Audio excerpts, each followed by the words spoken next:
राम राम बच्चों, आज हम श्रवण करेंगे भरत जी का श्री राम जी से प्रार्थना करना और माता कैकेयी का पश्चाताप। श्री रामचंद्र जी ने बड़े ही आदर के साथ गुरु जी से कहा कि हे नाथ, आप सब लोग यहाँ बहुत कष्ट में रह रहे हैं, कंद मूल फल और जल का ही आहार कर रहे हैं। ये सब देखकर मुझे बहुत दुख हो रहा है, अतः आप सबके साथ अयोध्यापुरी को लौट जाइए। तब वशिष्ठ जी ने कहा कि नहीं राम, तुम्हारे दर्शनों से तो अयोध्यावासी वनवास में भी आनंदित हैं।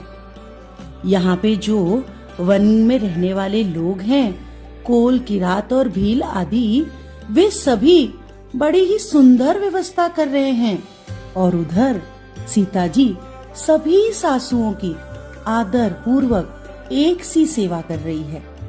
अब सीता जी समेत दोनों भाइयों का सरल और प्रेम पूर्ण स्वभाव देखकर माता कैकेयी को बड़ा पछतावा हुआ।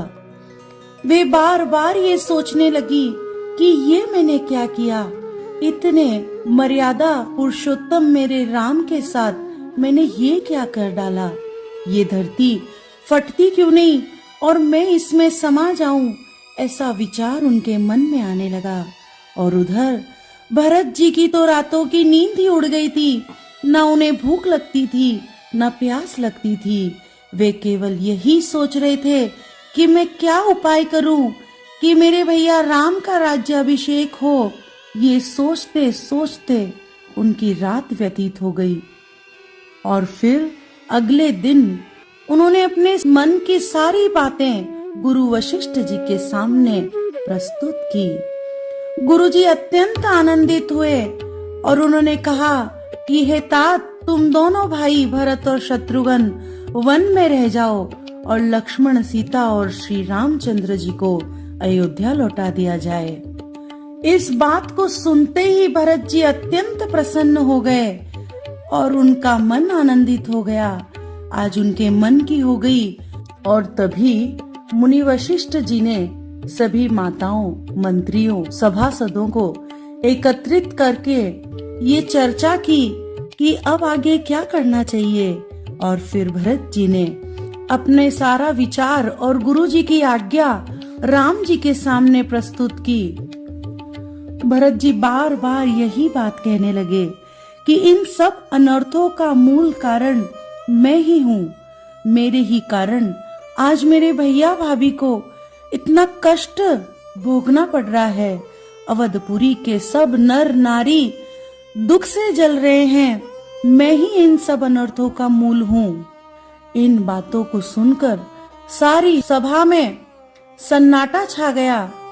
और तब श्री राम जी ने समझाया कि भरत, तुम धीरज धरो और पिताजी की बातों को याद करो।